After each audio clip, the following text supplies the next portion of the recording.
एक बार की बात है, रामपुर गांव में एक पुरानी हवेली थी। लोगों का मानना था कि हवेली भूतिया है। गांव के लोगों उस हवेली के पास से जाना भी बंद कर दिया। इस गांव में तुमको पता है, गांव के लोग कहते हैं कि हवेली भूतिया है और कोई उस हवेली के पास तक नहीं जाता। मैंने विदेश से पढ़ाई की है और मैं इन सब बातों में नहीं मानता। तू कहता है तो एक बार चलते हैं हवेली में, देखते हैं कौन सा भूत है। अगर तुझे जाना है तो जा, मुझे तो वहाँ पर नहीं आना। पर गणेश को देखना था कि क्या हवेली में सच में भूत है या फिर सब फालतू में डर रहे हैं। मुझे देखना है उस हवेली में जाकर। मुझे पक्का पता है कोई भूत नहीं है और मैं इन सब बातों में नहीं मानता। फिर गणेश अपने दोस्त अनिल से बात करता है और दोनों जाने के लिए तैयार हो जाते हैं।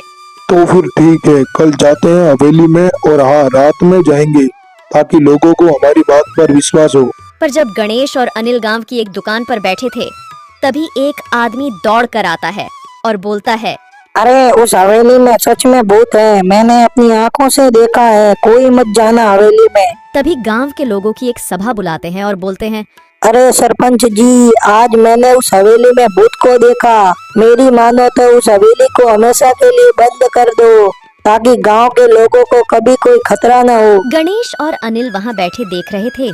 तभी गणेश बोलता है, मैं इन सब बातों में नहीं मानता, ये सब फालतू की बातें हैं। कभी देखा है भूत को अपनी आंखों से? नहीं तो कल रात को क्या मैंने वहाँ कोई उड़ता हुआ इंसान देखा था जो मैं वहाँ से डर कर भाग आया। मैंने ऐसा तो नहीं कहा, पर मैं इन सब बातों में नहीं मानता।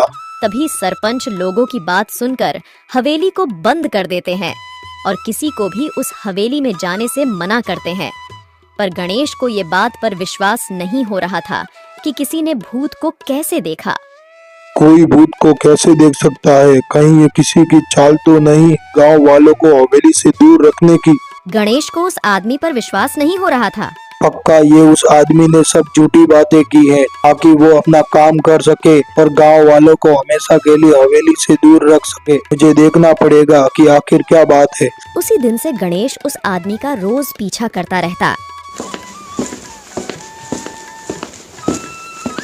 सरपंच साहब, मुझे ऐसा लगता है कि इस हवेली में कोई भूत नहीं है। ये किसी की चाल है गांव वालों को हवेली से दूर रखने की, और मुझे तो ये भूत वाली बात पर बिल्कुल भी विश्वास नहीं हो रहा है। अरे गणेश, तुम इस गांव में नए आए हो, तुम्हें उस भूतिया हवेली के बारे में बिल्कुल नहीं पता। कई लोगों ने वहाँ डरावनी आवाजें सुनी है और कल तो एक आदमी ने भूत को देख भी लिया। अरे ये बात तो मैं भी कह रहा हूँ, बाकी लोगों ने केवल आवाजें सुनी है, भूत को नहीं देखा। और इतने लोगों में से एक आदमी ने ही भूत को कैसे देखा? मुझे कुछ गड़बड़ लग रही है। आप कहे तो मैं देखता हूँ हवेली में जाकर। नहीं, बिल्कुल नहीं। तुम विदेश में रहे हो और विदेश में पढ़े लिखे हो, तुम्हें इन सब बातों पर विश्वास नहीं होगा और मैं तुम्हें वहाँ जाने की अनुमति नहीं दूंगा। गणेश सरपंच की बात सुनकर दुखी हो जाता है और अनिल को जाकर बोलता है, मैंने सरपंच जी से बात की पर उन्होंने मुझे हवेली में जाने से मना कर दिया। अब क्या करे? तेरे पास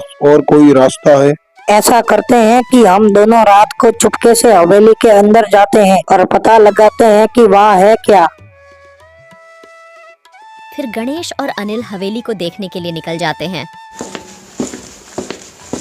चल अंदर चलते हैं, पहले मैं जाता हूँ फिर तू आ जाना। नहीं, हम दोनों साथ में हवेली के अंदर जाएंगे। अरे यहाँ तो कुछ भी नहीं है। अरे अनिल, वहाँ देख कपड़े, यहाँ जरूर कोई रहता है और उसी ने गांव वालों को हवेली से दूर रखने के लिए ये चाल चली है। आज तो इन सबको पकड़ के गांव वालों के सामने लेकर जाएंगे। अरे कोई आ रहा है, जल्दी से छुप जा।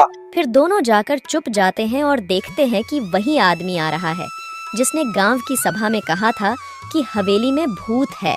अरे गणेश, ये तो वही आदमी है जिसने गांव की सभा में कहा था कि इस हवेली में भूत है और इसने उसे देखा है। तो ये यहाँ क्या कर रहा है और ये दूसरा आदमी कौन है जो इसके साथ है? अरे तू अभी तक नहीं समझा, ये इन दोनों की ही मिली भगत है और ये लोग ही गाँव वालों को मूर्ख बना रहे हैं। पहले इनकी बात सुन लेते हैं कि ये बोल क्या रहे हैं, फिर इनको गांव में लेकर जाएंगे। अरे भाई राजू, तूने मेरा कितना साथ दिया है, मेरी कितनी मदद की है। मेरी बात माने तो गांव वालों को सब कुछ बता देते हैं कि यहाँ कोई भूत नहीं बल्कि हम यहाँ मजबूरी में रह रहे हैं। बेचारे सारे गांव वाले हमारे वजह से डर रहे हैं। अरे तू क्या पागल हो गया है? अगर मैंने गांव वालों को ये बात बताई कि मैंने तुझे यहाँ छिपा कर रखा है तो हम दोनों को पुलिस के हवाले कर देंगे। अच्छा, तो तुम दोनों हो जो इन गांव वालों को भूत बनकर डरा रहे हो। अब तुम दोनों चलो गांव वालों के पास और वहाँ सब सच बता दो। अरे रुक जा गणेश, क्या पता ये कोई मजबूरी में यहाँ रह रहे हो,